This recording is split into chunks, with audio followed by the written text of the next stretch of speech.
Josue Pavone and Jimmy Toscano here on a Friday night. It's weird. Yeah, doesn't it feel weird having a little more positive of a show? You know, some good takeaways from this one. This is a good show for me to host, really. We got a Friday night victory. Talk about a sigh of relief, man. Like the way that game started, I'm like, Celtics, you're not doing this tonight, are you? Don't do this tonight. We have a rare Friday night victory. I don't know if the stats back that up, but it feels like forever since we've just been able to sort of just like take a sigh of like a breath here and just say, all right, the work week's over. We got a Celtics game and it didn't actually suck. So I'm going into the weekend, maybe like a good vibe. I might meet a couple girls tomorrow, feeling good. Like Celtics are, making the show. I know you weren't feeling good when they were down 14, 4 minutes of the game. It's like, geez, like how does this? How did it happen that quickly? Yeah, Bob, how did it happen that quickly, man? Well, they just came out and got hit, didn't rotate defensively. All the stuff we've talked about. Who hit them? So threes, though, Bobby. Those Myles Turner threes. Yeah, and they had one inside. He had 9 of 18 early on. So, yeah, it was a fast start for him. Aaron Holiday hit them a little bit. It wasn't a great night for the Celtics defense all around. But, man, all the questions about the offense, all the stuff they talked about all day since yesterday, the ball movement, the hockey assist, that kind of stuff. It all came into play here, and with all this talk of them tuning out Stevens and getting disenchanted with the game plans and that kind of stuff, they look pretty committed to what they wanted to do here when it came to second-level attacks and just ball movement as a whole. Yeah, they didn't panic, right, guys? They didn't do the oh crap, we're down 14, so let's just keep feeding Tatum and Brown and hope that they save the game. Like that wasn't the approach. In the beginning, I talk about that 14-point lead that they're that the Pacers ran off with to start.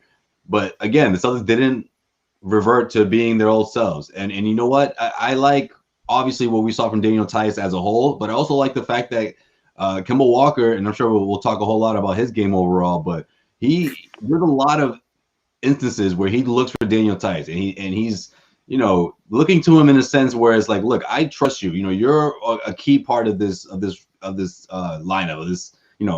I need you to be open at times, and he was, and he wasn't hesitant to give him the ball. And I think the beginning to start off like that really set a tone for Daniel Theis on both ends. Obviously he knows how important he has to be for the defensive side of things, and he was that. What was it, 3 blocks tonight? Just really anchoring that defense. Roaming around the paint, but also on offense. He's not hesitant. There were a couple of instances where he didn't do the pump fake. He didn't dribble. He just went up and shot it, whether it was that huge 3 or dagger 3 towards the end, or whether we're talking about those layups down low where it's easily contested, but if he's just one step quicker and if he doesn't hesitate, that he's going to get that layup more to not. And we saw that a lot throughout this game. So I think, I have to mention, I got to start off with talking about Daniel Theis, because obviously we'll get into the meat of what happened for the Celtics win, the top 3 things that happened that really pushed his team to win this game. But I had to give a shout out to Daniel Theis because I think he's a key part of this starting lineup, and so is that confidence. And we've been talking about it the last couple of games, but he really showed out tonight for sure, like for all 4 quarters. Yeah, shout out to Daniel Theis. Best Celtics big, Jimmy? I was going to one word that came to mind when Daniel Theis hit that 3 in the 4th quarter. Stunning. Oh crap! I was stunned. No, it was the no. You guys are doing the no. There were a few words that came to mind as the shot was going up, but I was just stunned that it went down. Bobby, you said it before he went on. It might have been the biggest shot of his career. I mean, it's up there. I mean, obviously, it's a regular season game and whatnot. He's missed a lot of big ones. That's why you were saying no there. He's missed a lot of big ones. He had been called for a couple of fouls like right before then. I thought one of them was a stupid foul on his part. The other one, I didn't think he fouled him right under the basket there. That was kind of a BS call, but it is Theis, so it is what it is. Josue, you said one thing when you started tonight, that you said the Celtics didn't revert to their old self. However, there was one player who did revert to his old self, and that is Kemba Walker, the player who needed to revert to his old self because his old self. That's right. His old self. What I said a couple shows ago was that Kemba Walker needs to be Kemba Walker. Stop trying to make Kemba Walker somebody else. You don't sign Kemba Walker to turn him into Lonzo Ball or turn him into some point guard that, can't shoot or won't shoot and is only relying on, dishing the ball to other players who, by the way, are in the middle of a serious struggle. Some of them, I won't name names. Jayson Tatum. Kemba Walker needs to take the reins and be Kemba Walker. And I thought that's exactly what he did tonight. He looked comfortable out there as he has been. The shots were falling. And that's why I apologized last week or earlier. I forget when I actually did it. It was a few games ago. I said, listen, hand up, apology cam, hit me with it, because he looks like physically he looks like Kemba Walker. And then he struggled, the next game, obviously, and everyone was saying, you shouldn't have apologized. I apologize because health-wise, physically, he looks great out there. And the production, like it did tonight, was just a matter of time before it comes more consistently. That's been his issue, right? His consistency with the shot and comfortability with the shot. Not physically. He looks good. Yeah, and I'll throw it to you, Josue, in a sec, but I was looking at the numbers on Kemba coming into this because, of course, they're losing every game he sits in. I think it's now 4 or 5 straight that when he's on those back-to-backs, they've lost, and they've looked awful in those games, whether it be the Wednesday last week against the Hawks or the Wednesday this week against the Hawks again. So they need him pretty definitively just for the scoring. And this is what Josue and I said when John was kind of going off the rails about him and his health and all that stuff. Even if he wasn't his most efficient self, you need those points, you need the aggression, you need the threat. And that manifested itself in a way to where he could use his gravity tonight to really get the ball popping, get the ball moving. I said that the other day, like that he either needs to do 2 things right now as a player. Become more of a versatile off-ball attacker, which he didn't need to do tonight because he was so great on the ball. And if he's going to be on the ball like that, use his scoring to get others open. And who threw the game-winning assist to Daniel Tice? Kemba Walker in the lane. I mean, he had a phenomenal passing game. 6 assists doesn't pop off the sheet, but it was second-level attacks, him and Tatum working off each other. Like, the whole team just had a great plan for getting the ball moving today, and kudos to him for hitting those shots. What do you see from Kemba today, Josue? Yeah, no, you pretty much nailed it there. But also, it reminds everyone of how unique he is in that role, right? Like, yeah, we give so much props to the rookie Peyton Pritchard for being able to distribute. We trust him when he's out there. And there's Jayson Tatum. He can be a little bit of a facilitator as well. Obviously in his own right. But Kemba has that flexibility of being able to attack. Obviously he has that flexibility that he can stop on a dime and pull up. He just keeps defenses on their heels when he's, attacking like this and when he's efficient, attacking the rim, getting to the free throw line. That's what makes him so efficient. That's what makes him so effective. He doesn't have to go out there and score 32 points a night like he used to when he was with the, Charlotte Hornets, because obviously he has other weapons in Jayson Tatum and Jaylen Brown. So I just think when he's out there, scoring like this, sure, it's obviously a good thing for the Celtics. They need a whole lot of that. But his facilitating is equally as important for this team, because when he's getting other guys involved and instilling confidence, it makes a difference. And tonight is a great example of that. Does Daniel Tice make that 3-pointer if Kemba Walker isn't giving him the ball throughout, all 4 quarters? I'm not 100% sure of that, And obviously it's not just one game. When he's out there, Daniel Tice is someone that he's looking for, and it's not just Daniel Tice. It's looking for the best option. I think Tristan, gets Tristan involved. Yeah, he's great in that pick and roll. Down low. Getting it to the spot where he needs it. That's what makes him so special. And obviously, if he's not scoring, he's gonna give you some of that. But when he's scoring, this is the end result of that. Seeing him put it all together the way he did tonight and the influence he has on his teammates is what makes him so valuable for this team. We talk about his value outside the Celtics, it diminishes. It diminishes in a big way. But on this team, he's very valuable, especially when he's this efficient. Right. I mean, it's be careful what you wish for. There's a lot of Celtics fans, and I even at points probably on this show, I'm not going to say who, but maybe certain people didn't want Kemba Walker on the roster, or taking shots and whatnot. And again, you need, like Josue just said, you need his offense, because there's not a lot. There's just not a lot of offense on this team. That's not a hot take. That's not breaking news. Especially the way that Tatum's struggling right now with his shot. Jaylen Brown's come back down to earth. If you don't have Kemba Walker shooting, the way he is, and again, I mean, he's not going to drop 32 a night, but he's going to need to give you 20 plus a night if you want to compete in these games, because they're not a deep team. They're a top-heavy team, and Kemba Walker needs to be, again, Kemba Walker. So it was good to see tonight. And the thing about Kemba Walker that I love is that he's been there, done that. He's cardiac Kemba for a reason. He didn't just earn that nickname overnight.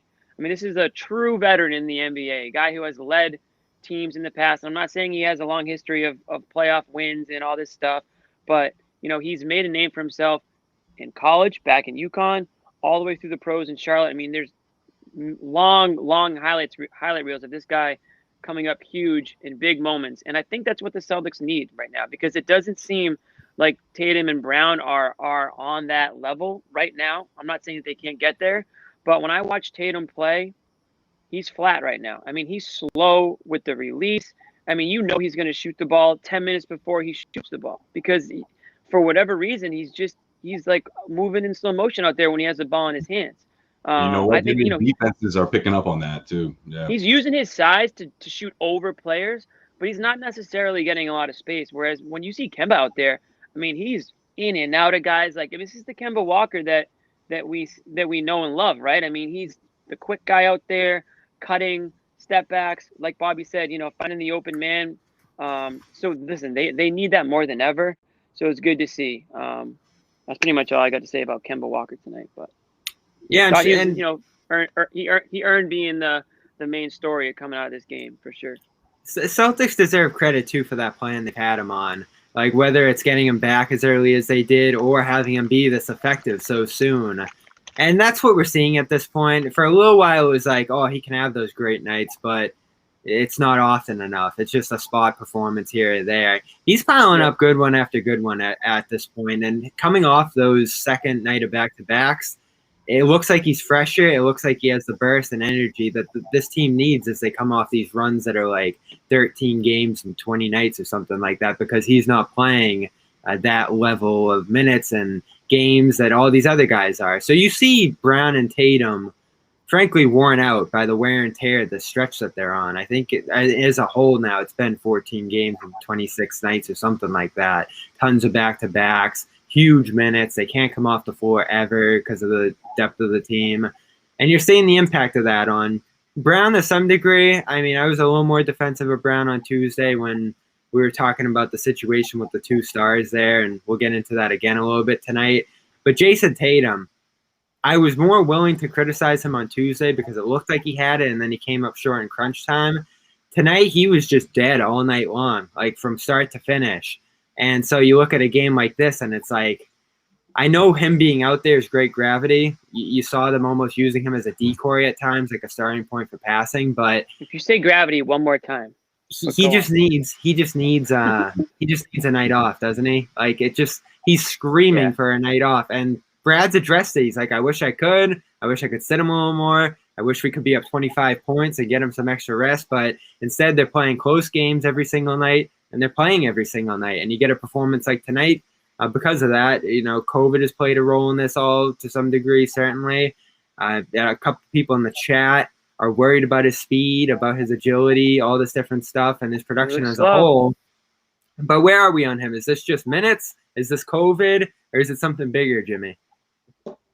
I am not going to sit here and pretend to know how COVID is affecting Jayson Tatum. I'm not going to play that game or even touch it. I'm just going to go by saying that the way he's playing right now is not the Jayson Tatum that I think we're used to seeing. Certainly pre-bubble Jayson Tatum, right? When he was absolutely torching the entire NBA before the season was put on halt. I mean, that was like top 3 to 5 NBA player level Jayson Tatum. And then everything happened, shit hit the fan, comes back, solid in the bubble throughout the playoffs. And I don't know, a little slow out the gates here this season. Jaylen Brown was sort of the main man, right, coming out, and COVID hits, and we're here. We kind of are 9 points, 9 rebounds, 4 of 18 from the field. Really tough shooting night. Missed a lot of open ones, and like again, it goes back to like the release is slow. It's like Josue said, like defenders, like it's almost like he's tipping pitches, right? It's like when he's about to rear back and shoot. So I don't know if that's affecting the field goal percentage right now, but something is definitely off. And if it's rest, then Brad Stevens needs to. I mean, listen, the NBA players are resting all the time. Slap some sort of whatever injury you want onto it, and they're getting away with it. So if you can say we're gonna lose, but they've been losing anyway. Well, he's not even really affecting wins right now. I mean, to be honest, he's probably a negative on the team at this point.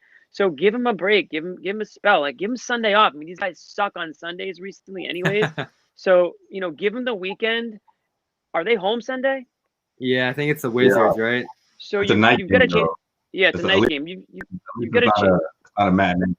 You've got a chance to really get some rest. I mean, I would expect them to probably practice tomorrow. I mean, God knows they need it. But the point is, you get a little break here, travel-wise. If he took Sunday off, I don't think anyone would be that upset about it. Well, they are almost at the break now, so I'd imagine you'll probably play it out. But that's the problem with making the break. It's like, this is why I'm so pissed about the All-Star break. He's going to start now. To begin with, and now him and Jaylen Brown are going to the All-Star game, and they're going to, And Tatum starting now. Wine and dine with the rest of the All-Stars. That's great, but you could be resting and maybe recalibrating, refocusing, and it's just not going to be that way. So, I mean, it's their choice. They've earned it. So I'm not going to fault them for going, but it's almost unfortunate that that's going to happen. There goes Josue. Yeah, I'm just going to slide my head over here. Let's go back to our normal view. Yeah, let's do that. If you're a member of the Celtics organization, or a teammate or a fan, you're probably just wish. No, he's here. Take 5 days off and he's back. There he is. Back, Joe. All right. I like this. Let's keep it like this. Actually, for the narrow, I'm I like every time I'm. You didn't like the close up? The fans love it. Yeah, I kind of like the close up. I mean, we can go back. I didn't put any makeup on for this, so I didn't even shave really. So can you let me know ahead of time when we go full? They got the full Jimmy experience for about 15 minutes. I didn't have any crazy zits going on today, but anyways, lost my strong performance. I mean, we're all generally in agreement so far. I know it's going to get heated a little later. Any Tatum thoughts, Josue? Yeah, I mean, those are all good points. I just think also, I mean, teams are just positioned to defend him a certain type of way also. I think regardless of what the record looks like in these opponents, I mean, clearly they've rattled him a bit, right? I don't think it's a matter of, he's just off. I think he's been, defended at a different level. And obviously having Kemba back, I thought that would help him in this game. I was a bit surprised to see him go out and perform the way he did, or at least, his shooting percentage. But yeah, I mean, it's all of that. COVID, the demanding schedule, the way this team is this run of the last 10 games of struggle, I think has weighed him down a bit. Maybe he's looking at the All-Star break and he's looking at it a little too premature. Right. It's having an effect on his body and his body language. I mean, we've been talking about this for the last 2 or 3 games. I mean, his body language is just longer than that. Yeah, the body language. It literally looks like he's going to his 9 to 5. It looks like work out there. You know what I mean? We've all been there. It's the alarm goes off and you're going through the motion. Go. Yeah. Pardon my French, but it shouldn't be like that for for a guy like Tatum or for I mean, for example, look at Kemba tonight. I mean, I think I saw more, and this is the type of player Kemba Walker is. He's all smiles and stuff, but attitude is huge. Attitude and leadership and that translates to the rest of the crew. So when Kemba Walker is feeling it and he's smiling and he's buddy with everybody, you can see that resonates with the rest of the team. When Jaylen Brown and Jayson Tatum are walking around head down, pouting about this or that, or pissed off of everybody around them, that resonates with the team too. I mean, it's contagious. Winning's contagious and losing's contagious, but it starts with your attitude. So if it's an attitude check that's needed, then maybe maybe a guy like Kemba Walker can provide that, because that to me is what this team needs is those veterans to sort of check you at the door when you're not really contributing to positivity in that locker room.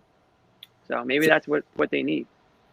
Yeah, and credit him. He did make plays late. A nice dump off to Tice, 9 rebounds, 4 assists. You take all of that. It was just offensively. Yeah, he was so flat. The missed shots piled up. He just looked sluggish. And so he was just kind of running back and forth for 38 minutes. You have games like those as a player where it just looks like the guy's going up and down the floor, not really doing all that much. But it does seem like a rest night is overdue at this point. And now that there's so few games left until the break, they'll probably just push it out because they need those wins at this point. They've stacked up the losses already to the point where they got to get back into the playoff race a little bit now. They came into this one 9th in the East. I mean, just an unimaginable slide that 3-game losing streak put them on going into here. A little bit more off this game. The bench was fantastic. It's been one of their strengths this year, especially when they've been able to get good combinations. The bench has been their strength this year? Yeah, I mean, I won't let you get away with saying that.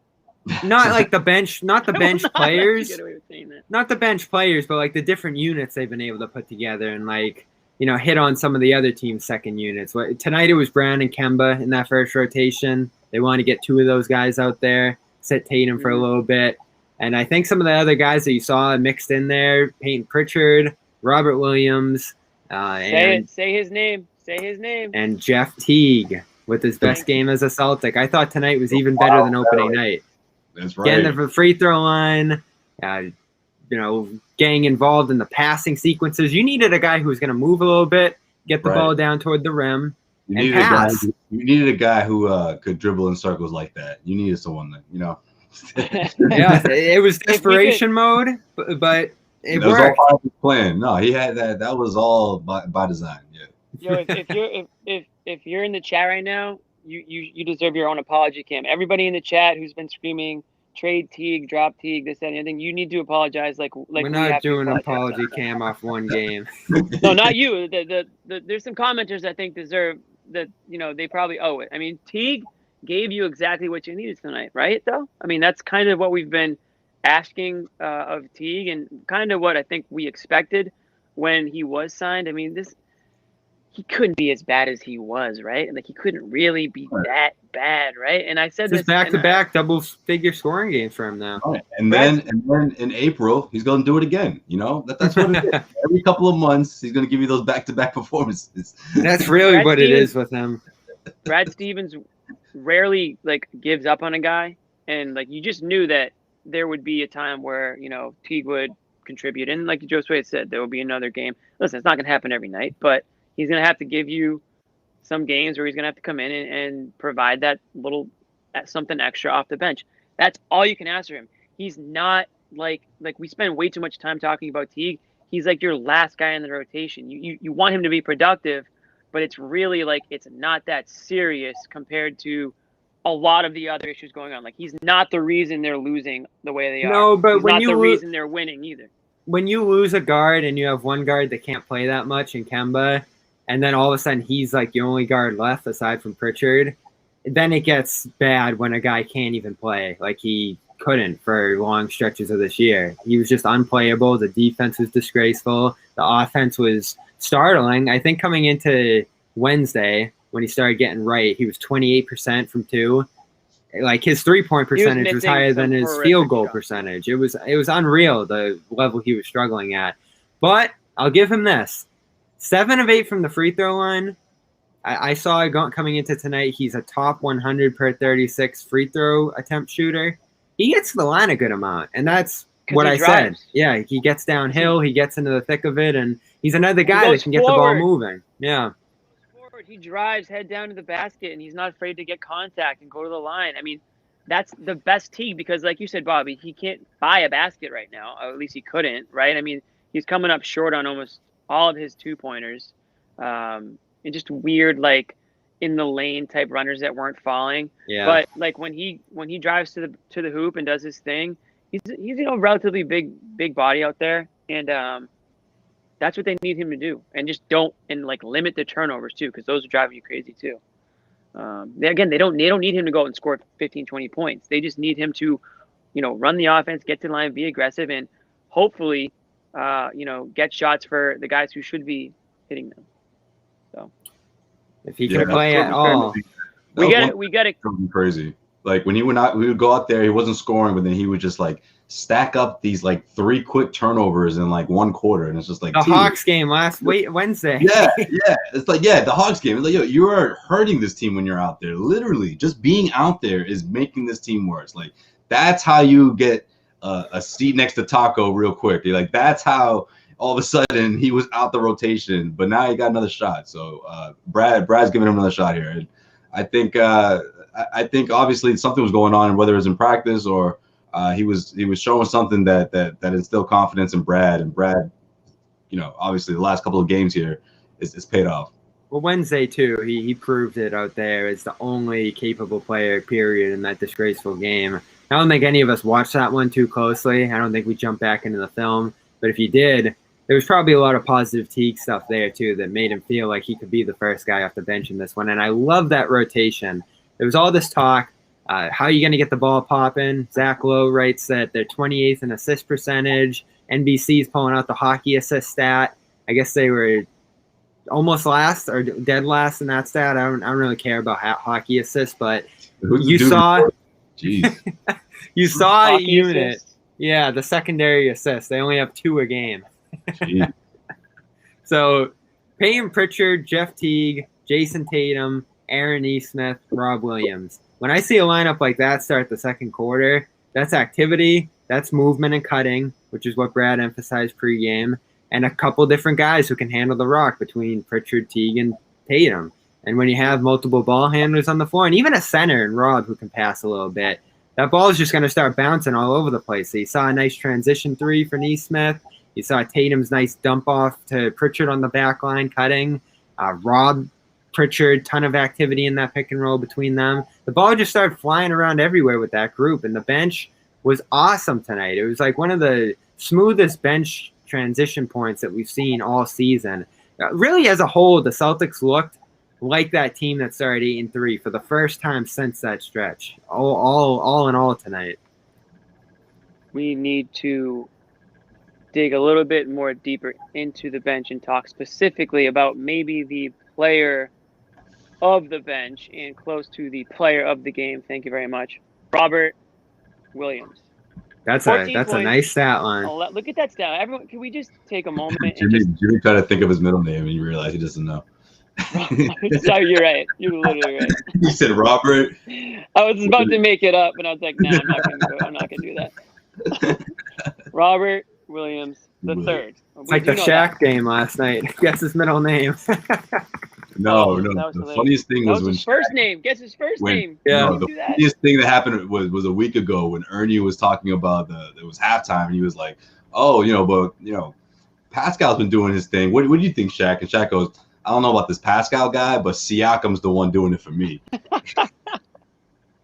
I believe that so didn't know his first name, and then to make it worse, he's like, "Oh, come on, man! Everyone calls everyone by their last name. No one says first name." What? There's certain guys. So it was Malik Monk, which okay, that's probably 50% you do. He called him Eli. Yeah. He called him Eli Monk. Emmanuel Quickly was hard because that's like the second best rookie in this class. You should definitely know who Emmanuel Quickly is. Monk. Yeah. But then when it got to, who was the obvious one at the end? At least like Michael Monk or something with an M. He got Desmond Bain somehow, but who somehow guessed that? Yeah. Who was the other guy Robinson? that he really should have had? Right? Yeah, Mitchell Robinson. That one should have been obvious. There was another one too, but whatever. Robert Lee Williams the third. Thank you. I was going to say Lee. Damn. All right. So can we just take a moment of silence and just take in this stat line here? And I want you guys to really focus on the last one. 22 minutes. It's pretty good. This is what Robert Williams. That was the first thing I looked at when I looked at the box score. Robert Williams he should be averaging 22 minutes. I never want to see under 22 minutes from Robert Williams being played again. I just don't understand why. And I know that we've harped on it. Me and John have talked about it ad nauseum. Why is this guy playing so little minutes? Every time he's in there, he's affecting the game in some way. Listen, he's not a perfect player. But I don't know if you guys have been watching lately. I haven't seen a perfect player on the Celtics for a long, long time. So why are we, and by we I mean Brad, it seems like we're harder on Robert Williams' mistakes than we are on other players' mistakes, because I see a lot of good things that Robert Williams does out there too. He's by far the most athletic guy on the Celtics. Well, at least big man. Let's just stick to the big man. He's by far the most athletic big man on the Celtics. He does things that Tristan Thompson couldn't dream about doing anymore in his career. You keep going with these. Look, I don't know where I'm going from. Really though, and I just think that we're at the point now where we've all seen enough, and I hope to God Brad has seen enough where, listen, if it's really the hip, I don't know if it's the hip or if Brad Stevens is just now becoming hip to Robert The hip Williams. conspiracy. Now he's I don't know.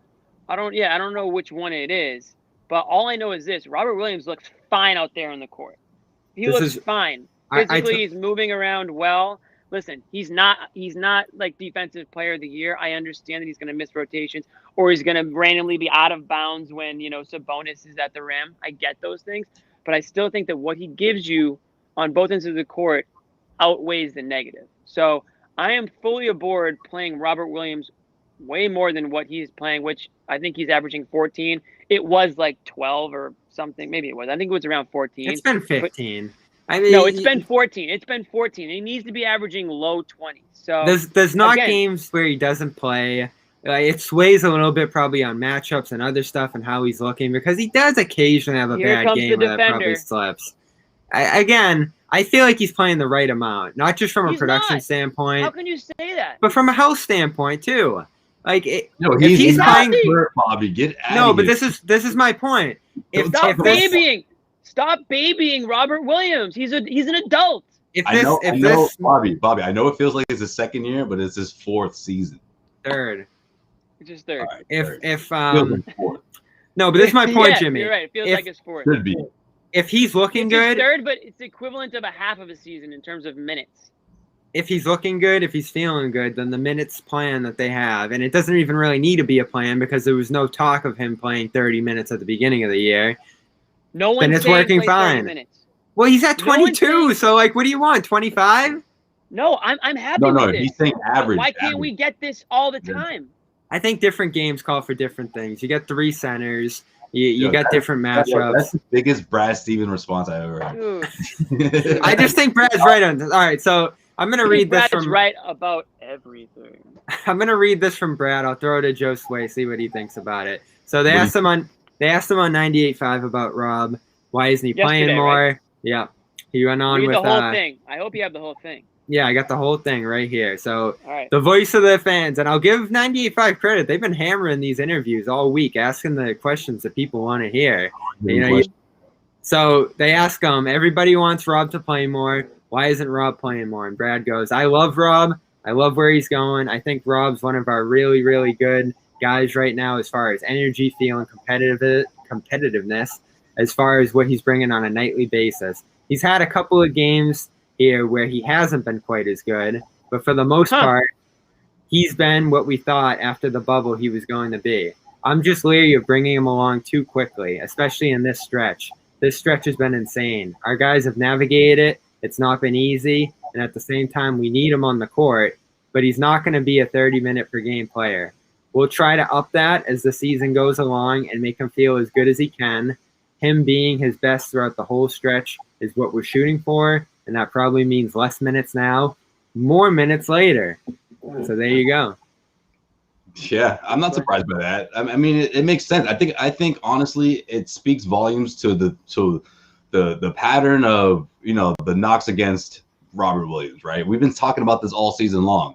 The positioning, the fouling, the lapse of judgment in crucial situations. I mean, all that. Brad keeps an eye on that, and I think keeps a close eye on that. And I think Brad Stevens is just looking at the bigger picture because he's been down this road so many damn times. Like, he's been to the end of the Eastern Conference Finals so many times, and I think he just looks at the end result, at the end game, and thinking that, look, if I bring him along slowly, the end result is going to be way worth it in the end. But obviously, I don't think Brad was thinking that this team was going to struggle as much as it has. I don't think he took into account that this slow start meant, being under 530 games into the regular season. I'm not quite sure if Brad knew it would go to that extent. So now his plans have changed, and I think that is for the better. It's obvious. I mean, it's easy for us to get frustrated when we see him balling out, and we're like, see, Brad, why didn't you do this before? I mean, it's easy for us to say that. But I think bigger picture, yeah, I'm with Brad in that sense, but I think he should have been doing this a couple of weeks ago. I think he took a little too long with that, and I think Tristan Thompson has a whole lot to do with that as well. Man, Tristan's been good. Talk about someone who he's been good, but I think Brad and Danny, I'm not gonna say for Danny, I'm not calling it buyer's remorse, but you don't think that Danny didn't expect a little more from Tristan Thompson? from Jeff Teague. I mean, I think a lot of him taking on the blame and taking on accountability is directly the correlation is directly with those two signings. I think, I think it's Danny saying, look, I messed up. People can think what they want about the whole Gordon Hayward situation and how he handled that, but I think Danny's really kicking himself about those two signings. And right now, Brad, the two of them are just trying to fix it at this point. It's interesting. Letting Rob Williams out the cage a little more is a big part of fixing it, I think. It's interesting you say that because he was on the radio as well yesterday, asked a million different questions. Whoa. We're still talking about Rob, right? You're not going to switch the topic, are you? It's like the parade. No, but on Thompson real quick, because Joe Sway is talking about buyer's remorse today. He did say there were a couple of things he wished he could have done better. Thank goodness there's ways to rectify it. Choices we could have made that maybe would have made somewhat of a difference. I don't know. Thompson and Teague, I fucked up, guys. My bad on that. Like, just say it. Dude, again, we're harping way too much on Teague. Right. Bottom of the rotation signing. That's fine. That's true. I listen. He might. Yeah, maybe a little buyer's remorse with Thompson, but I actually thought that he was talking more along the lines of like Hayward. Maybe he just feels like we should have just paid Hayward more. I have no idea if that's. I have no idea what. You know what? I used to think that, but now I'm thinking he's like, man, I could have milked that before Jordan came along. I don't know. That's my thing, though. That's what. Yeah, or maybe he was talking about Pacers trade if there was one. I don't know. But that was my first instinct because he said that a couple of times. That's what I mean by that. By milking that. Man, I should have gotten something in return for that. Like, yeah. Let's circle back to that in a second. I want to just finish the Rob thought. So what Steven said, I listened to the interview on the radio yesterday in the car, and I thought it was interesting, his answer on Rob. Obviously, commended Rob and all that thing, but he also made a point to let everyone know that Rob had a couple of games recently that he didn't play so well, right? What do you think of that? What was the exact quote there? I don't want to misquote. So that's what Bobby said. Yeah, he dropped it in. There's been a couple of games where he hasn't played as well. Yeah, so it's like that. I was like, that's kind of a weird thing to say. Like it's almost like he wants everyone to know that like Rob didn't play as much as you wanted to play. I'm seeing things you're not. I'm seeing it a little bit differently, and like this one isn't on me. This one's kind of on Rob. That's why he's not playing as much in certain games, which I thought was like, how often does Brad like specifically like go after? Really, Bobby? That's the first one you put. That's the first one. I missed it. What did that say? I got a story on that, but I'll let Jimmy finish. He said, why did Bobby shave his porn stash? Yeah, we'll get into that, I'm sure too.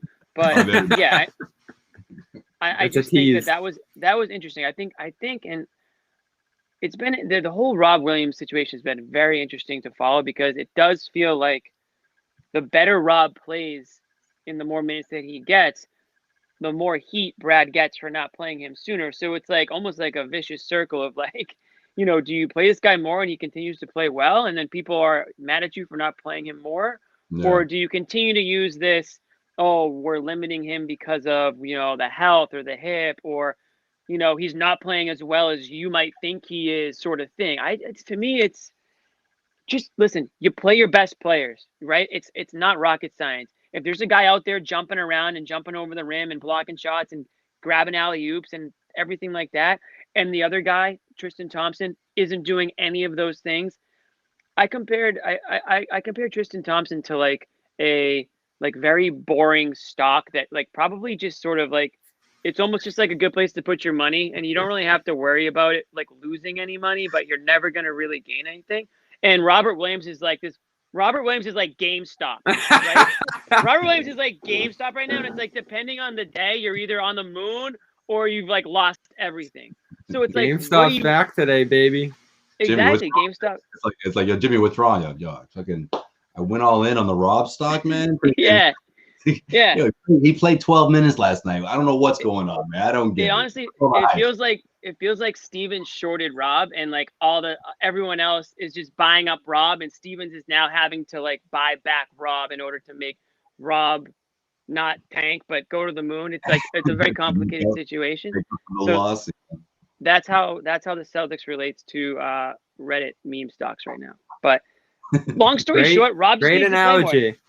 Long story short, Rob needs to play more, and I thought tonight was a perfect example of that. If he's getting low 20s in the minutes, I don't think anyone's complaining about his minutes. Rob Stonk, thank you. That's his new nickname. You know what's funny? That's pretty good. Only goes up. Rob only goes up just like stonks only go up.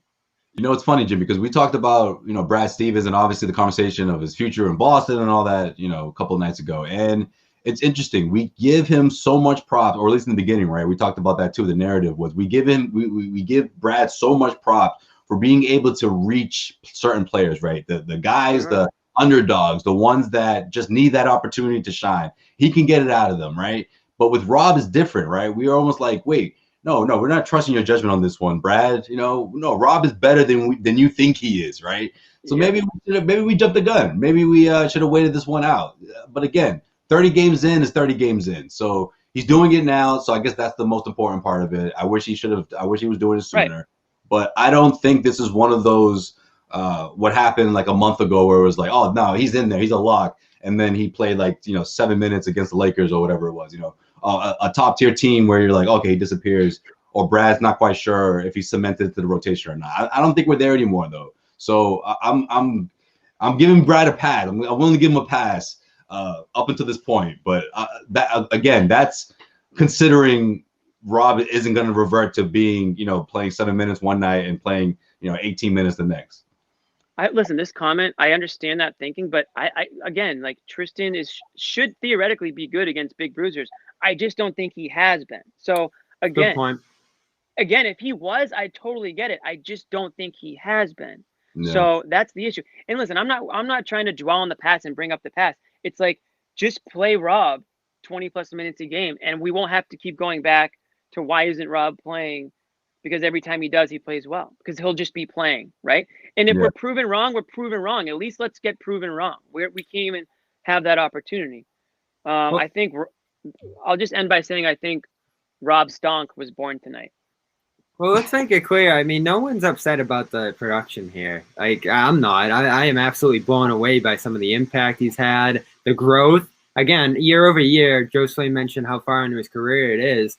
He's shown a leap on that ladder every single year. He is better than he was in the bubble, and he was pretty good in the bubble, just not good enough to play every night and have the nightly trust of Stevens. This is the point I keep making, Jimmy. It's not like he's not playing certain nights or like getting 5 minutes certain games. He's a steady, consistent part of the rotation at this point, which is not even what he was in the playoffs. That whole Raptors series, he had a tough time getting out there every game, and then certainly in the East Finals, there was a trust issue there as well. So Stevens, even with some of the shade, I feel like Stevens always tries to suppress some of the hype a little bit. Coaches seem to do that in general when there's a huge wave of fans saying, play this guy. That was like the Jim Boeheim special. He would just shoot down any guy who the fans were screaming and yelling for. So you don't see that as much with Brad Stevens, but I think every coach has a little bit of that. Like, you're not going to run my rotations. You're not going to decide the minutes here, all that kind of stuff. I think he has some points on it. I think you guys bring up great points of why you would want to see him more. I just think there's a reason and a process right now that I trust generally. Like, I don't think Stevens is just sitting there with like blinders on the bench every time Rob's in the game, pulls them, and then opens his eyes when Thompson and Tice are out there and is like, this is our best unit here. I mean, he's positioned Rob to be the only guy on the floor with those bench units, which definitely helps him. He gets some free run against other bench units, which certainly helps him as well. I mean, there's a question here of how good he would be if he was playing against starters every game, like Joel Embiid. Let's find out. Bam. Yeah, we'll find out eventually. I mean, that's the good thing about this quote. We're going to find out eventually. It's his third, like Joe said, it's his third year in the league. Well, he said it was his fourth year, but it's his third year in the league.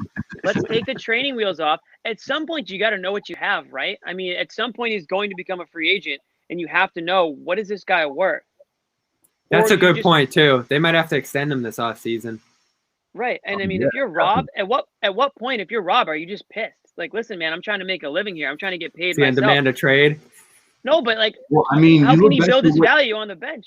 Bobby, you look back to what he was saying before the season. Remember all that? Oh, I'm more vocal now. I'm a presence on the court. I'm no longer that kid who's just taking notes. He talked about the strong influence that Al Horford had on him, that a lot of people don't, from the outside looking in, realize that it really, transformed him into this. He doesn't feel like a younger guy anymore. He feels like, he didn't use the word veteran, but he feels like he's another notch now. And then it was like, what happened? The first couple of games there.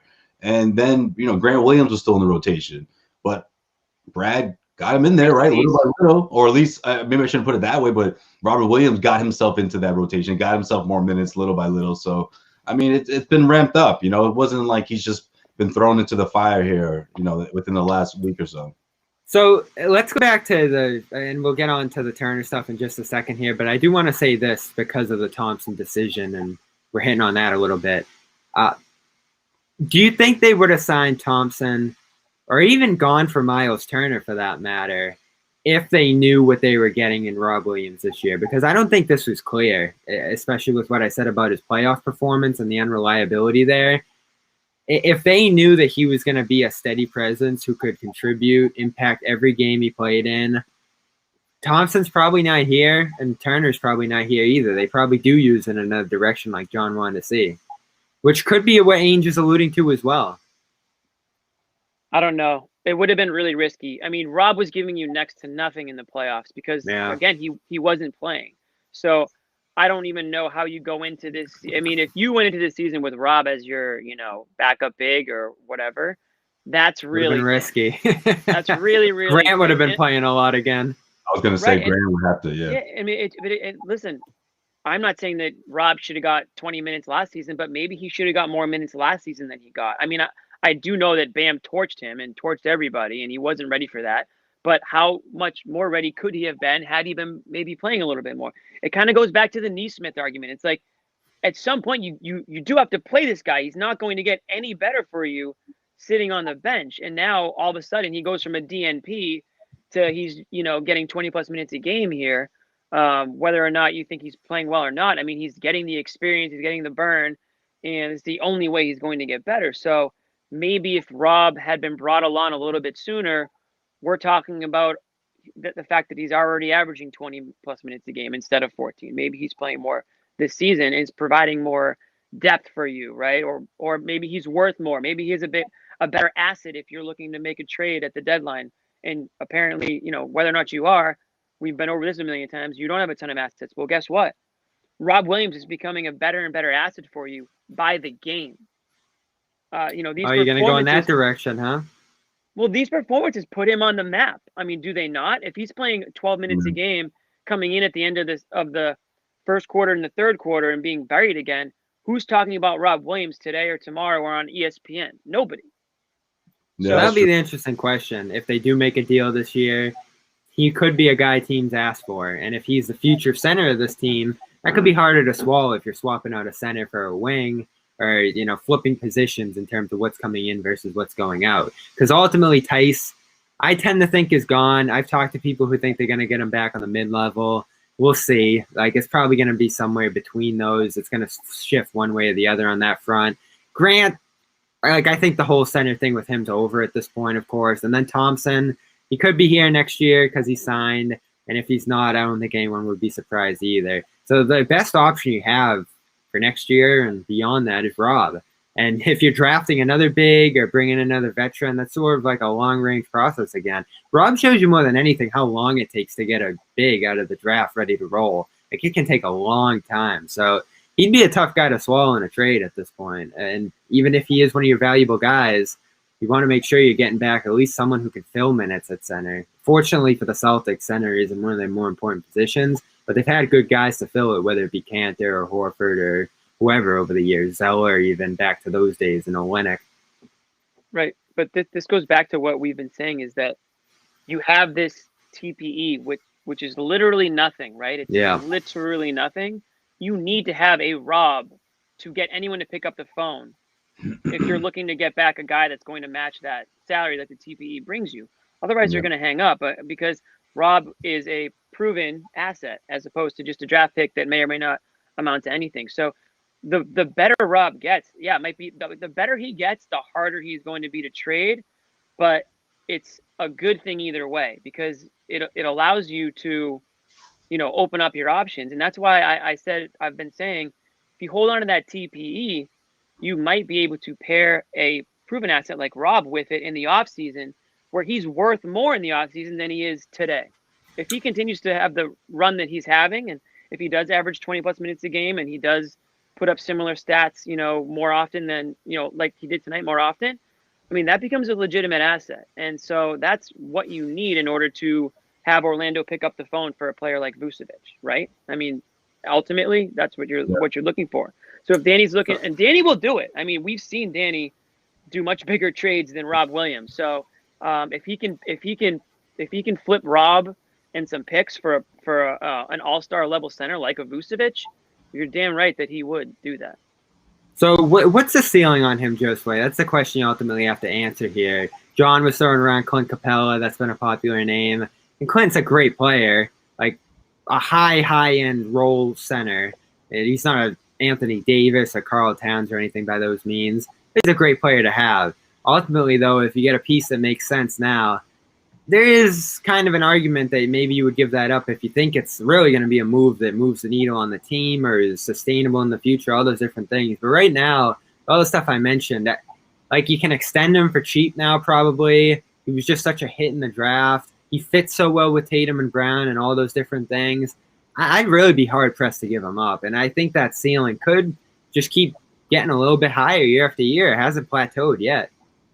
Yeah, that's a good point. I mean, I just think. Talk about Rob? Yeah. I just think the value of Rob, like, if you were to trade him now, it's just like, if that was a offer on the table, you know that stock's going to go up. You know a playoff run's going to help that stock. You know national televised games are going to help that stock. So it's one of those things where it's like, looking long term, do you want to cut ties with someone like that? One, obviously, barring there isn't another big in that trade that's coming to Boston in return, assuming that's the case, right? I don't think I'd trade him for Vucevic. I think he fits here much better. It was just an example. Yeah. It was just an example. Yeah, right. Well, exactly. Just for an example, right? Because obviously, that value that you can put that stock up after the season and see what's up and try to get it, swing a deal that way. And the TPE is still available, right? So you don't. If I'm looking at things the way Danny does, or in the past has, he likes to hold on to things just a little longer because something might open up at the end. But obviously there's a risk in doing that as well. So it's one of those things where I just don't think trading Rob and whether you hold on to him, whether you trade him now or you wait to hold on to him, that stock's only going to rise. So why not let it ride? And I don't think a trade where Robert Williams is the centerpiece, I don't think that trade is going to be so significant where it's a win the title or you're out the playoffs type of deal. Right, guys? You get what I'm saying? Like, I don't think it's going to be one of the deals where it's like, oh, you missed out on that. You're never going to get that again. And now this team is not going to go to the finals. That trade could have answered, your prayers. I don't think that's the case. So why not just hold on to him? I'm with you, though. I like the idea of seeing the Celtics commit to Rob Williams long term. But I also think you have to look at things realistically and remember that Danny's running out of assets, running out of draft picks. You have Marcus. We know Marcus Smart, sort of like the one trading piece that still has a lot of value out there. Let's see how much more value this Rob stock can get before we just sell it in desperation to try to salvage this quote-unquote championship team or championship season. Right. So I don't know what you guys heard me say. So basically all I was saying was Rob playing I wasn't looking at that as like the actual player himself. I know I got what you were saying. The value. I'm just saying like Rob's value. Unless he's just completely sucks, theoretically the more he plays, the more he's going to be worth in a trade if one arises, whether that's this season or in the offseason. Bobby, I'm surprised that you wouldn't trade Rob because you're the same guy over the last few shows that has been saying, if the Celtics don't make a trade now, tomorrow, and salvage this season and make a run, then I'm going to be so disappointed in I'm for trading picks, though. Yeah, Bobby, you can't have your cake and eat it. You have to actually trade something. No, that's a good point. Actually trade something. Like who are you dealing with? Like you're not dealing with idiots. Like if you're Danny Ainge, you have to give up something to get something if you want to get something of value. Yeah. You want them to listen. My idea was just a depth guy. Your idea is like a bona fide all-star. So how do you expect to get one of those players without giving away a player that's hard to give away? I mean, it was not easy I imagine it wasn't easy looking way back maybe it was, but when Danny Ainge had to trade like all of his players for Kevin Garnett, that included a guy named Al Jefferson. That's a different situation than what we're talking about, though. I know, but my point is, you have to give up a lot of good. What's that, You Jeff? left with the Thaddeus Young thing as if Jimmy said it was J.R. Smith. Like, you made it sound like that. You know what I mean? Like, something small like that can really help this team. No, but like, let's say another team. So there's different levels to this. Like, obviously, you wouldn't give up Rob for Young. That's just obvious. No, we all agree on that. Right. If it was Barnes, you probably still say no, right? Like, Barnes would really help this team, but letting go of Rob hurts your future. It kind of hurts you now too. They wouldn't do that. They wouldn't. Yeah, I don't think Sacramento would do that. Even Vucevic. No, I don't think the Celtics would do that. Vucevic, yeah, that would help you pretty significantly. You're talking about an all-star who's been doing it for years. He's, got a couple. So you would do it for him? I would strongly consider it. Yes, totally, definitely, absolutely. Right. I mean, Bobby, what is Robert Williams' ceiling? Is he going to be better than Vucevic? No, but I think he fits better, if that makes sense. He fits. He plays 12 minutes a game. Yeah, but I mean, into the future. Like, again, Brad's not. You have this expectation that Brad's going to play him like 20 forever, especially if he keeps getting better. Now, he might plateau. This might be like the quintessential Rob. Luckily, they probably have a better idea of where that's heading than we do.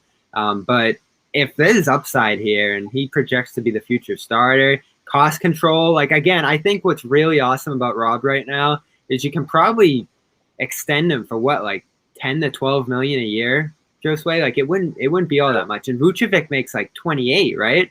So Vucevic's a much better player at this point. Ton of points, I don't know what rebounding. you want. I don't know what you want anymore. I'm saying just use if you can package a bunch of picks, if you can package a bunch of lower level assets. You can't package a bunch of 25th overall picks and expect. I mean, that's what the Thunder did. That's what the Rockets did. That's more what teams are looking for now. It feels like. Yeah. With Paul George. I mean, what did Bobby done set up a booby trap for this TPE conversation? I didn't see coming. I didn't expect this either, but here we are. It's Rob. He didn't want to do it. Again, it's just, it all circles back to Rob. The point being, you have the TPE, but you need. In my opinion, you need a proven asset to go with your picks, for obvious reasons. Obviously, you need to match.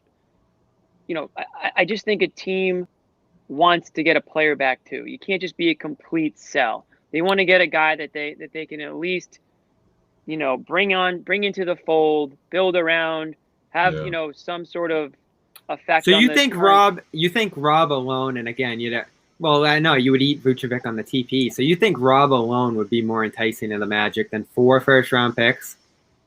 I'm thinking if you include Rob in the deal, they can figure out how many picks it's going to take. But I think it goes back to this. Rob playing well makes it easier for you to make that deal. It gives you a chance because I have a feeling that there's another team out there willing to just give picks, right? And they might be better picks than yours. I mean, who knows? So if you have a proven asset, that might take you up a notch in terms of enticing deal. Yeah, so that's my only point. Stock is there yet, Jimmy? I mean, Bobby. I don't put it this way. Where's his stock in contrast to Jared Allen, right? I mean, Jared Allen's is through the roof. Exactly. Like that's a kind of piece. If Rob Williams is that, then that's a whole different conversation, right? Then a team like the Rockets or whatever, just like, right? Like that's how the Nets were able to trade for Harden, right? I mean, Jared Allen was just one piece, but that's a big piece. Rob Williams isn't that piece yet. I don't think he's that cornerstone trade package that makes an opposing team or another team say, okay, here's our one or two, our first or second best player for that guy. I don't think he's there yet. But go Bob. I think he fills a role in this team, a future. He has a future here in a way that makes him more valuable than like a rental or a role guy coming in. Now, if we're talking a bigger deal, and maybe you consider Vucevic to be that guy, I'm not that high on Vucevic. If we're talking Beal or someone larger, one of these dream guys. A few shows ago, you were like, I'm all in on Vucevic. Because I have more faith in like a ton of picks getting something back than you do, Jimmy. Like that seems like. How are you going to drop Bradley Beal like he's not like one of the top scorers in the NBA right now? Like it's. Well, I'm saying like more of a dream deal like that, like a guy who's really going to come in and move the needle. Because Jimmy mentioned Kevin Garnett. In that case, you throw everything you have on the table. 7 picks, every player worth value of youth. Like in a Beal situation, it'd be great to have Rob there. and be a guy that the Wizards would look at and say, all right, this is a real piece here. So I'd rather use him in a situation like that than Barnes or Don't you think Vucevic or one of those. Vucevic feels like, and again, I'm not pushing for, this is just an example, but he does fill a massive need, and he does seem to be like the perfect fit for what this team wants to do. I mean, you're talking about a stretch big who's an all-star. I mean, I don't want to harp on this fake trade too much longer because it is just an example. It all goes back to the fact that the more Robert plays and plays well, the more options Danny Ainge has to make a deal. And if he waits until the offseason, Robert Williams might be worth that much more, and you'll have that many more suitors who may be more interested in the type of player Robert Williams is, right? So that is one of the benefits of waiting and holding off on that TPE. This is a good thing. You now might have something to attach to this TPE and not just draft picks. You might actually need a proven asset, a tradable asset. You don't have many of them. And this might prevent you from having to trade Marcus Smart, right? So if you can keep Marcus Smart, who I think we all agree is fairly important to this team based on what we've seen, and you want to make a serious run for the playoffs next season, you keep Marcus Smart, you bring in whoever that TPE and Rob Williams gets you. You have Kemba Walker, you have Jaylen Brown, you have Jayson Tatum. You have a legit team again, and you can now compete with the best teams in the NBA. So that is the good thing about playing Robert Williams. And maybe that's one of the reasons why they haven't played them much. Maybe they are maybe they think they're hiding some of his deficiencies, and they're really trying to coach him up until he can, play more consistently. Maybe that's it, because this whole we're bringing him along because of his health, I'm not really sold on that anymore. So I'm done with this. We hit the TP, so I do want to throw it out there because we're talking about the cost and value of all these different things. I saw this online. It's always interesting to see what Celtics fans think they should give up for trades versus what other teams would want in those hypothetical trades. But I actually think this would be appealing if we're talking about those options. The Kings have lost 9 straight at this point. They've just gone completely down the tank. They have the worst defense in NBA history statistically now. So Harrison Barnes is on the table. And so one of their writers out there was throwing names around who I would trade, who I wouldn't trade. Barnes is a guy he would give up. And so Jeff Clark of Celtics blog came along and said, all right, what would you want for Barnes? And what do you guys think the Kings want for Barnes? Marcus Smart is the beginning of the conversation. Jimmy? No. No, what do you think they want? Picks. Aaron Nesmith. What? That's it. Aaron Nesmith? And picks, probably. Yeah, maybe. I mean, that's all the guy listed. Who now? This is according to a writer, or? Yeah, a writer covers the Kings. So the team with the worst, historically the worst defense of all time doesn't want Marcus Smart. Okay. No, I mean they would want him, but the Celtics would say no. Oh, I thought you're saying what would be on top of their list. Oh, yeah. No, I mean he kind of threw a realistic package. That's a trade both teams look at, and I get the Kings. I don't know how other Kings fans or anything would feel about that, but again, it's Harrison Barnes. And Vucevic, you're right, Jimmy, is on a higher plane than Barnes. Barnes is a role player, Vucevic's an all-star. But if you're going after Barnes, who's somewhere in the middle between a Thad Young and a Vucevic, the cost really wouldn't be that high. So, let's say it's Nesmith and a 2023 protected first. The Celtics just kind of do that. It's really not an option. But why? I don't know how much What's Barnes' contract? What's Barnes' contract deal? What's he got left? So he's 22, 20, and then 18, 3 years. My issue with that trade is it doesn't make you good. What does it make you good enough to do? What does it make you? What is Barnes? It definitely fixes a lot of your rotations. You might get to the finals. No. You think you get to the finals? I think he'd make a big impact. Again, I've said they don't. Barnes? They don't need that much to fix what's going on here. They're going to get Smart back, and then you add another wing to that. All of a sudden, you don't have to play Teague ever. You don't have to play Semi, Green, those guys ever. You're playing Barnes, Smart, Tatum, and Brown as your 4 forwards. And you get Grant's minutes out of there. You get Semi, all those guys. Adding 2 starter-level players, including Smart, would be a substantial thing. Now, how do the Celtics feel about Nesmith? Now he's playing a little better, that kind of stuff. I don't know, but he doesn't really fit the timeline of what they're doing now. You'd rather have a veteran in here, which is what we've talked about. The means to an end. Yeah. I don't know, man. They drafted Neesmith for a reason. I don't think they're willing to give up on him already. I mean, Barnes is who he is. He's a great. He's good at what he does. He's a two-way player.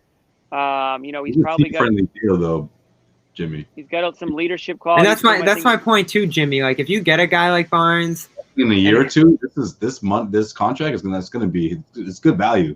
Yeah, like that's the kind of guy you would want to sign right now. It would depend on what it takes. It would depend on what it takes to get him. I don't know if you want to give up on Neesmith already. That would certainly, to me, Neesmith's stock right now has to be extremely on the lower side, right? If you're a team trading for Neesmith, you're trading for him because you liked him in the draft and you see some, you know what I mean? So I don't know if this is the right time to trade Neesmith for slightly better role player. Jimmy is all against trades. Oh, a slightly better role player. Where's Barnes? What's Neesmith? He's a rookie. He's just Barnes is much better. We're talking 20 points a game, Jimmy. Come on. Yeah, man. But what's he on this team? What's he on this team? What's he on this team though? Where does he fall? 13, 14, something like Hayward. If he plays well. Yeah. He's your fifth guy maybe behind Smart. They that a lot right now. He would be someone to grease the wheel. They do. I know they do. Hayward, something like that. I know they need it. I know they need it. It's just a matter of what you're going to give to get it. Again, are you doing it for this season? Again, Bobby, are you still like? Oh yeah. Oh, this would be all about this year, Jimmy. Well, no, Josue, you got him on 3 years, right? Oh, yeah. Well, but you know what I mean by that, Bobby. Like you're doing it. If you're the Celtics, you're doing it because you know it gives you a chance to make it to the finals. They're not doing it thinking, oh, it's going to make us a little better. No, you make this deal saying, okay, we're giving you our rookie, our top pick of the last draft because we want to win now and later. You make that move because you think if you don't make it, you don't have a chance to get to the NBA Finals. So can we skip Turner? Is that fine? No, we're not. You want to hit him quick? All right, let's hit Turner quick. We'll circle back to this because Ainge talked yesterday, but if you want to hit on Turner, we'll do that for a few minutes here. So Myles Turner, great game tonight. Hits his threes, blocks his shots, defensive player of the year, caliber player, all those things. This situation's hard to read because I've heard every story under the sun about this situation. Washburn had all those reports over the offseason that they wanted this guy from them. The negotiations were such that he was able to identify players that were on the table. Myles Turner and Doug McDermott was the package he threw out there. Zach Lowe, who's one of the most connected reporters out there, says every single podcast he's on that the Celtics, if they wanted Myles Turner, all they had to say was yes, and he's coming. But then since Gordon Hayward went to the Hornets and every interview he's been in since, he says, oh, I wasn't even thinking about the Pacers. I'm a Hornet for life. Like, I never was even considering that. I think a lot of people have assumed that the reason the Celtics didn't do that trade is because Hayward wasn't going to Indiana, which if that was the case, obviously they couldn't do a deal. Like, Hayward had to approve that. I think the truth's somewhere in the middle. I do think the Pacers were probably offering a little less than the Hornets. It sounds like $100 million compared to $120 million. But it does sound like there were heavy negotiations, and Hayward was playing ball enough to make both teams think that they could get a deal done there. So did Ainge balk at McDermott and Turner and want more, and that caused Hayward to walk away and take a different offer? Or was that Hornets offer always going to overrule everything? It's tough to say. But let's say that Turner was a possibility for the Celtics. There would have been no TP. There wouldn't have been flexibility, but maybe you could flip Turner in the future for a different piece and have him and McDermott be part of this team now. Are you looking back on that now, Josue, and saying... You better go to Josue. Yes or no? Yes. I'm saying yes, Bobby. And the reason why I say that is because the way that whole thing was drawn out. Remember, like it was like 3-4 days, and all of a sudden in comes Charlotte with this offer. Again, how much did we talk about that? Does that sound like something that was just made up out of thin air? That was happening. I think it was happening. I think there's a lot of truth to it because I think the ball was essentially in Gordon's court. I think you want to go to Indiana. This is how we're going to facilitate this trade. what are you going to do? You want to stay in Boston? You want to go to Indiana? Or here comes Charlotte, And Gordon's been the one that's sort of gone back and forth in these interviews too. Like the latest interview, he says that he makes it sound like it was a coin flip between Indy, Boston. I don't buy Hayward. Yeah. Yeah, like I don't know, like he can't call it. Every time he goes back to it, every time he thinks back to that time, he tells a different story. So I honestly think there's a lot of truth to it, because I think obviously there's the hometown connection, and obviously there's the fact that the Pacers are a pretty damn good team. Let's face it. Between the two, they would look really good with Hayward right now. Exactly. It put Hayward in a situation where he's what he wanted to be. One, a featured player, right? Two, competing on a team that has a chance to go deep into the playoffs. And three, you're back home. You're back playing in front of your family. And I think all that is very significant to Gordon Hayward. But then again, here comes Jordan. Jordan comes along offering him essentially the same deal he just signed in Boston 4 years ago. I mean, who would turn that down, especially when it's coming from the same guy who not only painted this picture for you 4 years ago, but he pretty much told you you're making a mistake going to Boston, or that you were making a mistake, whether it was staying in Utah and not going to Charlotte. And here he is again 4 years later telling you, I told you so. So, again, I think I think there's a good chance the deal was on the table, whether it was Myles and McDermott or whether it was Myles and player X. I just think Myles Turner has so much to do with this, because the Celtics were looking at the Bam Adebayo in the Miami Heat series and thinking, how are we going to measure up against Bam? We need an answer for Bam. I think that was definitely one of the top things on their list heading into the offseason. And I think ultimately they settled for Tristan Thompson. They took the championship pedigree. They took the tenacity of a player who hasn't been in the spotlight for the last couple of years, and they thought that could push them and take them a long way this year. And again, Jimmy, I'll let you go in a second, but they interviewed Turner on media day in Indiana, and they're like, did you think you were going to get traded? And he was pretty much like, yeah. So like this was there. Yeah. He talked about how strong again his agent was in his ear saying, you're probably going to go to Boston. Sorry, go ahead.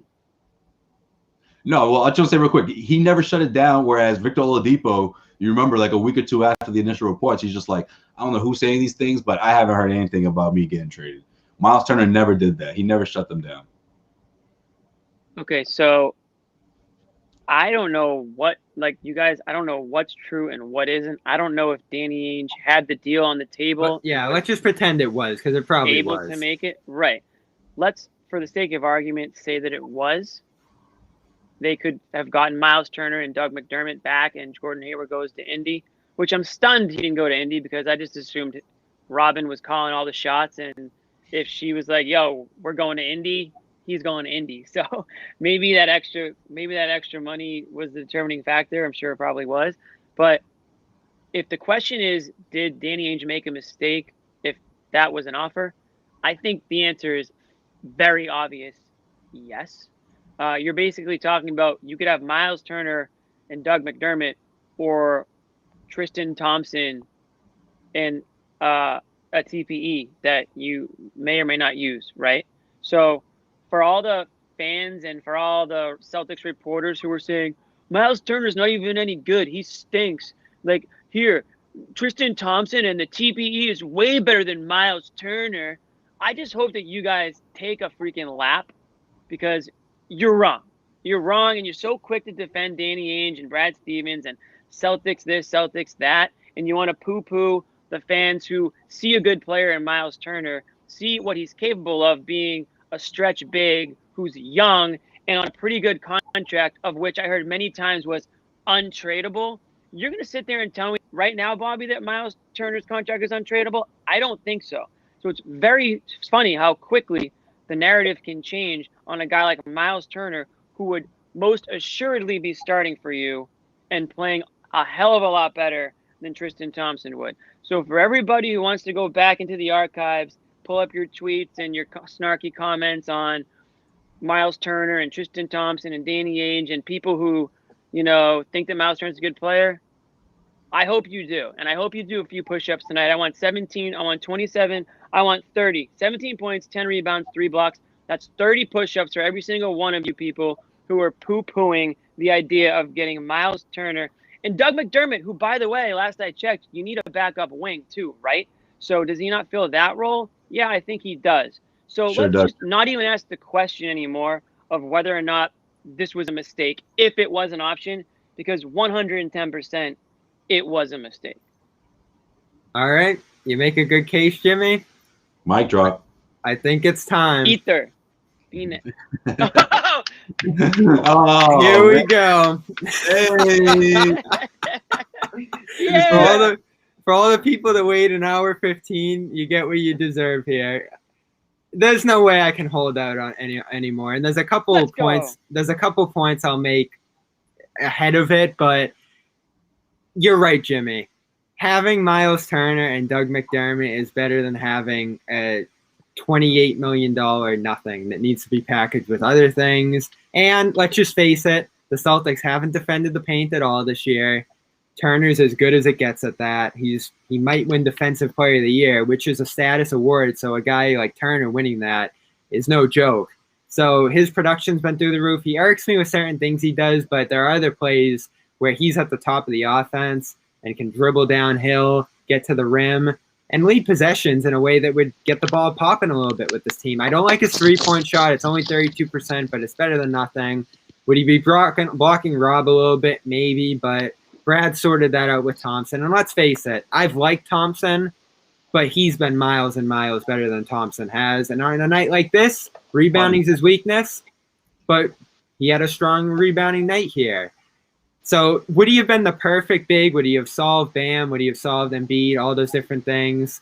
Who knows? But he's playing fantastic this year. He looks like he does things that the Celtics need. And on top of it all, you could flip him later. He's more tradable than it seemed at the time, which was an argument I made then. Even at $18 million, you would rather have Myles Turner and Doug McDermott, who wouldn't be a forward-facing trade option, but would be helping this team right now as a wing. There you have it, Jimmy. They should have done the deal. And when Danny Ainge says there were things we could have done, I think this is what he's talking about. So there you have it. Yeah. John missed a good I love one. it. That was a good apology. John's going to be upset that he missed it, but I'm sure he's going to be watching it back. Now, again, I expected a lot more from Thompson. Thompson's defense has disappointed me to a point where you have a bad defender at center right now versus the Defensive Player of the Year at center. I mean, that's just undeniable. You would pay $9 million more for the Defensive Player of the Year. John's definitely going to point out that you mentioned how you don't like how he shoots threes, though. I don't. I mean, come on. You saw it again tonight. He hit them early, missed them late, missed the free throws in the crunch time. I have my gripes about him, but he's young. He's not 28 million. 18's pretty high, but it's fine. Like, he's worth it. It's and he's nothing in today's He's got upside. Yeah, and we talked about like the possibility of him improving here in this system, which was certainly a possibility. And now it's gone. You know, he's improved so much this year that the Pacers probably are just going to keep him. Right, and the other thing that I forgot to mention is, like, one of the reasons, didn't the Celtics bring in Brad Stevens so that he could fix a player or help improve a player just like this? I mean, if you don't have faith that a young player like Myles Turner, if you had issues with him at age 24 or 25, however old he is, I don't know exactly. I know he's young. Let's put it that way. I mean, he's got plenty of time to evolve as a player and as a person, and sometimes just a change of scenery can do wonders for a person. So for everybody that was just completely writing off this guy because of how he played last season or the season prior in Indy, that's just crazy to me. I mean, you got to give him another chance with another coach and another system and other players around him, and then make your judgment. So I just thought at the time of that all happening, it's like, why are we so quick to say that, oh, you know, the Celtics made the right move. You know, they did the right thing. You know, trust me, Tristan Thompson and TPE is worth more than Myles Turner would have been. It's like, hold up. No, actually, you're very wrong. And it's okay. Like, it's okay to admit when the Celtics may have screwed up. You don't have to. I'm not talking about you, Bobby. I'm just in general. People are so quick to defend the team or the organization or whatever. It's like, it's okay to criticize or to question something because it doesn't always. They don't always do the right thing. Your favorite team does not always do the right thing. Yeah, so, it was a mistake. And I listen now, and we have a debate. If it was. I mean, I'm not saying it wasn't. It was on the table, and he said no. But theoretically, hypothetically, it would have been a mistake. You would rather, as I listen to you say, just wait on a deal, and I listen to Danny and Wick echo that, I would much rather have Turner and McDermott as pieces producing right now that you could use as flexibility later. And the Celtics would undoubtedly be in a much better place right now with Turner as their starting center and McDermott available on the wing. Like, there's no doubt about it. We wouldn't even have to be throwing around all these trade ideas right now. So all in all, it's just a much better thing. Even if those guys didn't become amazing players here, they'd be filling gaps that they desperately need. And this would overall just be a much better team. Turner, there you go. Defensive player of the year. Good apology. Apology Cam is done. So and we got a couple no more Pacers Celtics games this year. So is that it? Yeah. Maybe in the playoffs. Who knows? I'll tell you what. Since we won't talk about the Pacers for a while, I gotta say, Sabonis, man. This was your team, Jimmy. You were hyping them up. This was my team, my preseason team. I said they had a better roster than the Celtics. I got a lot of heat for that.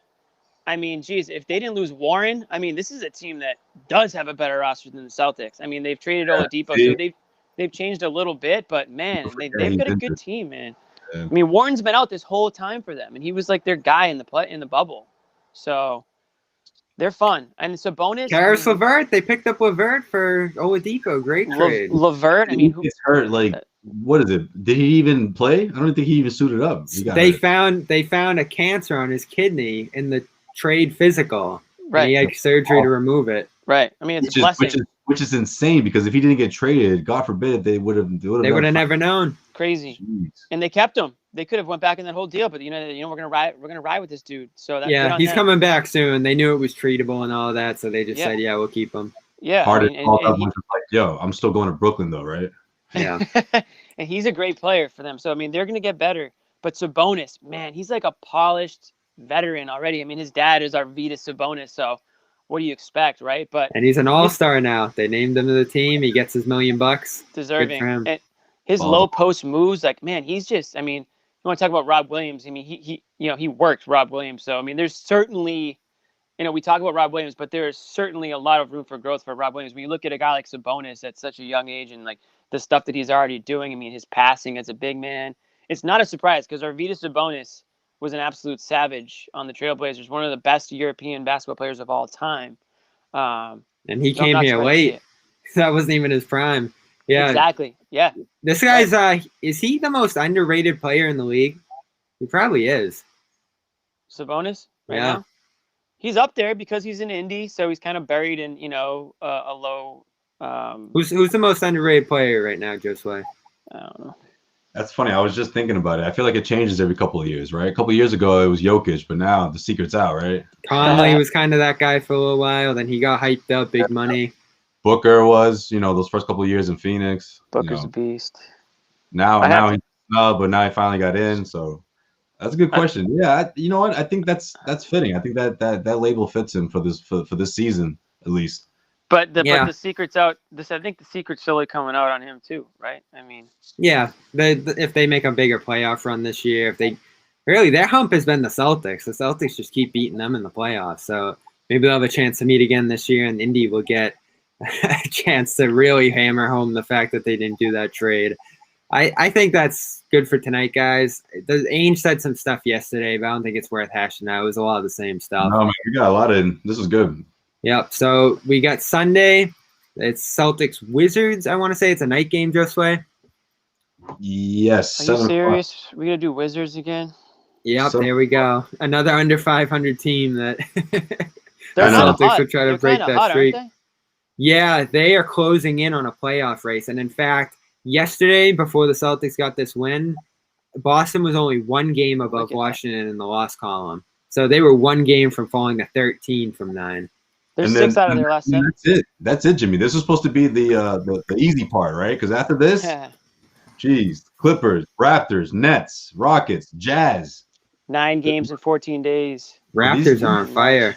These games, go a long way for the Celtics. Not only, in the standings now, because we have to keep a close eye on the standings because they want to fall under 500.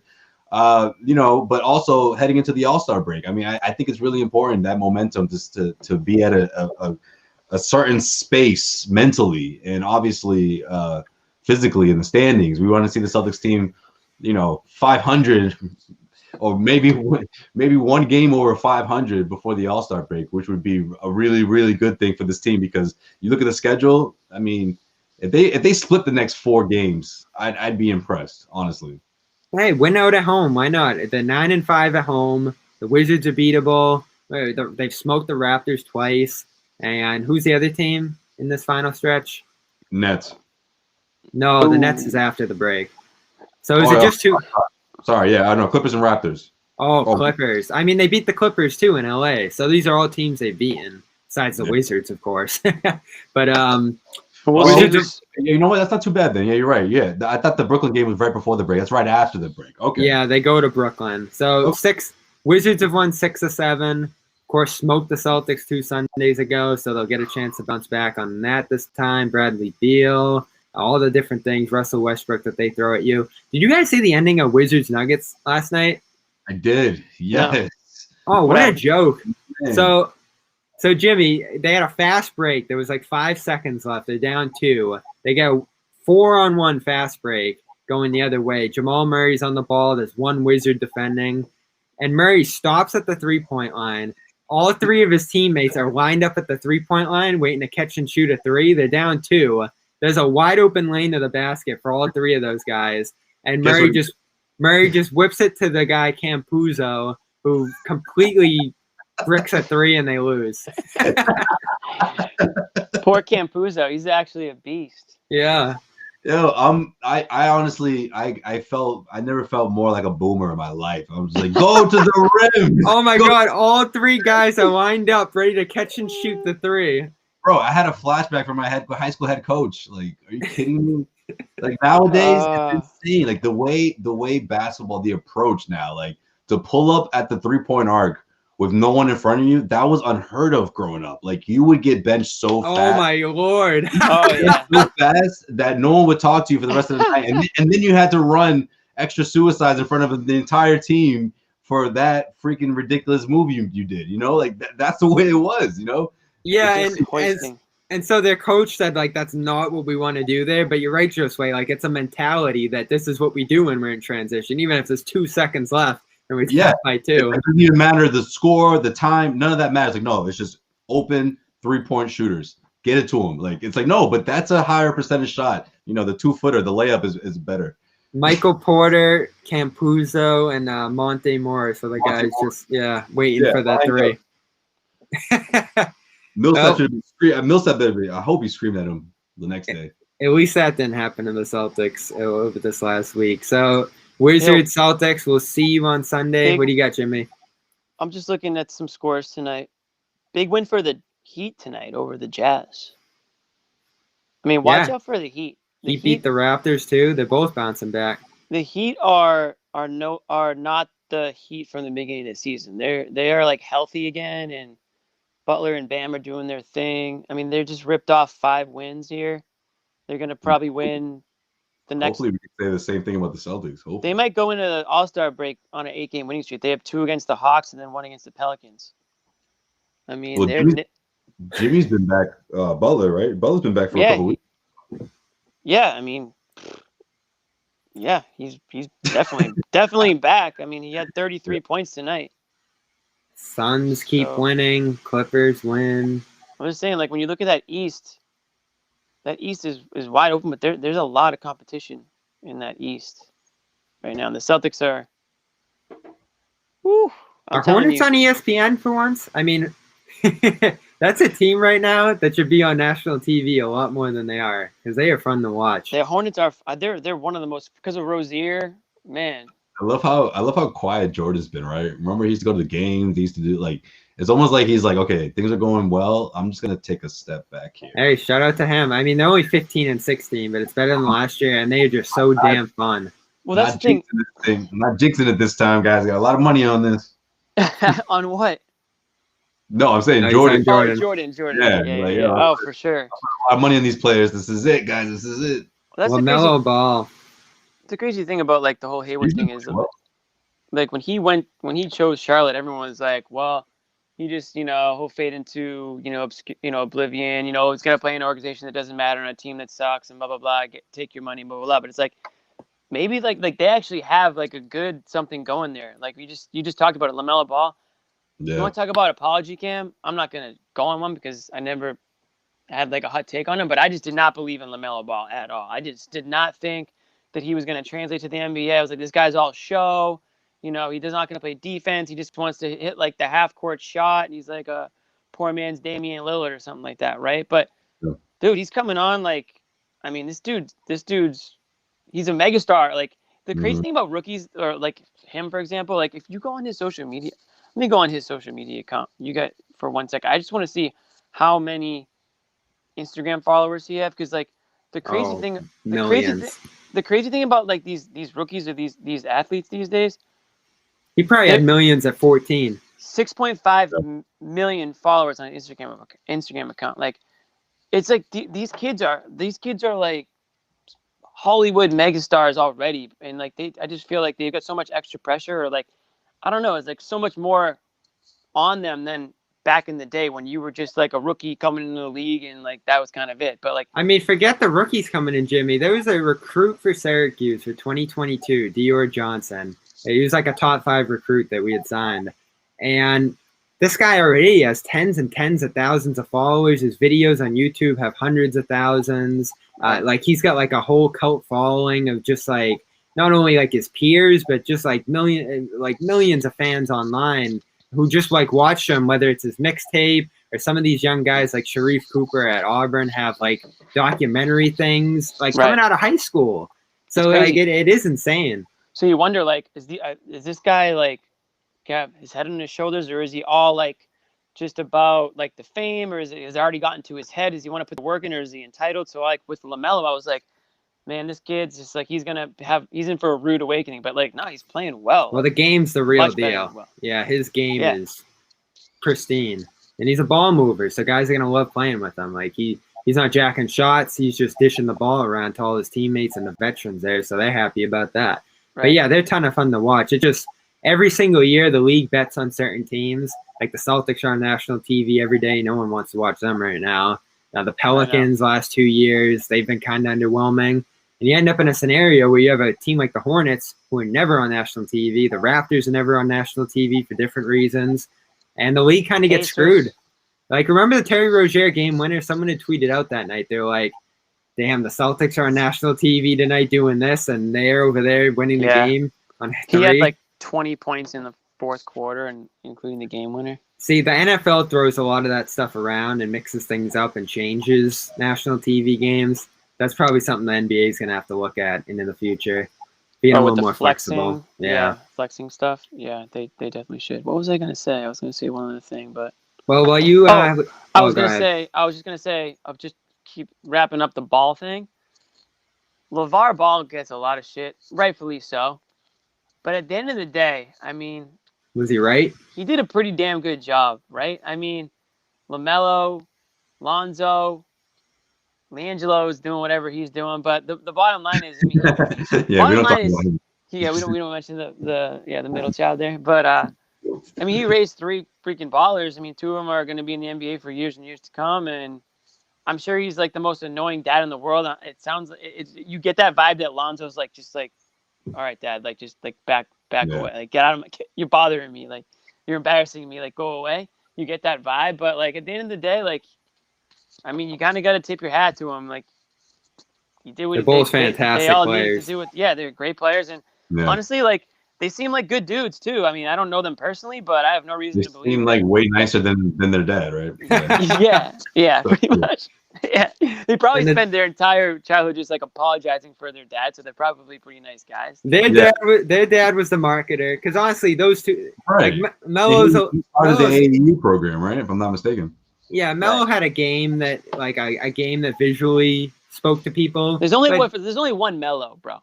Yeah, he's a man of few words. Yeah, Lonzo's very very quiet. His game's flashy, Lonzo's really quiet. Neither of those guys were going to ramp up a bunch of noise and fanfare around themselves. So and maybe leave it to Dad. And like Lonzo speak like 3 times ever.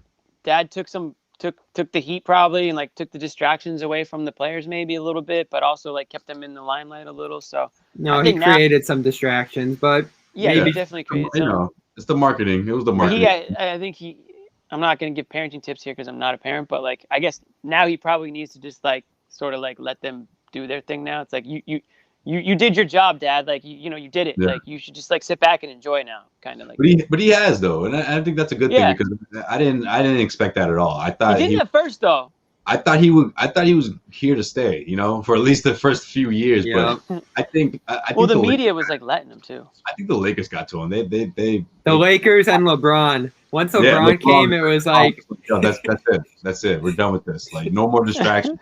Well, LeBron was like, "See you, Alonzo." Do you remember when the conversation came up, like months before it even happened, about how your son is a key asset for this team, as they're throughout this rebuilding process. Oh, they would never trade my son. Well, after the trade happened, that's when he sort of disappeared, right? You just didn't see much of him, even though he was disappearing before that. It was little by little, but then it was just like he completely was just like, okay, my son has to really focus right now because he's not in LA anymore. It's not about marketing anymore. Like he's made it. That's it.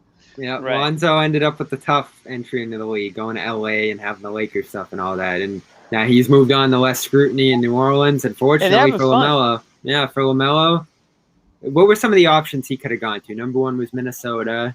Number 2 was Golden State. So again, Minnesota would have been pretty low key too, but Golden State, it would have been, that would have been something. They didn't need him. So he goes to Charlotte, and no one watches him, and there's no fanfare around him at all. Outside some highlights and all that stuff. So it's a good place to get started. Maragal Medical, we'll shut him up quick. MaragalMedical.com. Maragal Medical. Where Cedric Maxwell got his stem cell therapy, his knee therapy, and he's going to be balling again soon. He's making a comeback, Joseph.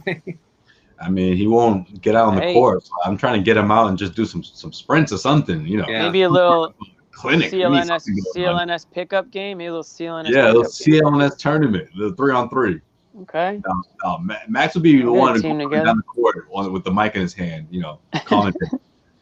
New Cedric Maxwell with Mark Stein is out now. We put that out today. It streamed right before the game. So check out that conversation.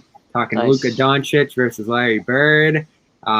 We have Celtics beat with Gary Washburn going off on Danny Ainge. I heard that was a really good episode. I'm going to listen to that. Oh, it was scathing. I mean, Adam just had to be like, the wash campaign is legit, man. G-Dub, baby. I don't want to call it a smear campaign. I want to call it something else. Almost like he's just on his soapbox right now. Oh my God! It's the car wash. All Adam had to say was, "Hey, what's up, Gary?" And Gary was just like, "Danny ain't the problem." Oh, was it Evan too? Because Evan will egg somebody on. Like Evan. Man. No, I mean Adam didn't have to say anything. Adam was just like, "Hey, welcome Gary Washburn." Gary was like, "Danny's the problem. They've tuned Brad out." Damn. Well, I'll say this about G-Dub, my guy. I miss him, but he calls it like he sees it, man. He's one of the guys that is like he'll hold the team accountable more than like almost anybody else. So that's not a knock on anybody. It's just like what he does. Like, and he has to show up. Yeah, like a lot of people are separated. Like people on the radio here, and they don't have to go see everybody the next day. Right. Washburn, he says that stuff, and then he's there next day asking those same questions. So he's definitely a guy I respect on that beat. Yeah, definitely. For sure. He's my favorite for sure. And he's from Oakland, so you don't mess with the guy. Yeah, he's a West Coast cat. Yeah, West Coast guy. They don't play around, man. He's been in Boston long enough, but he's still, that West Coast is. I see that. He's still got those connections, man. All right, we will see you guys on Sunday. Celtics, Wizards. We only have a couple more games till that break, so stay tuned with us. Subscribe to the Garden Report and the Celtics Post Game Show to hear all of these post game shows in Audible, on demand format the next day. And John Zanis, your favorite, will be back on Sunday. We missed him. Ooh, he'll be raring to go. We can't do the split screen no more. That's fine by me. I like this one. Right. This one's better. Good night, everybody. All right, peace.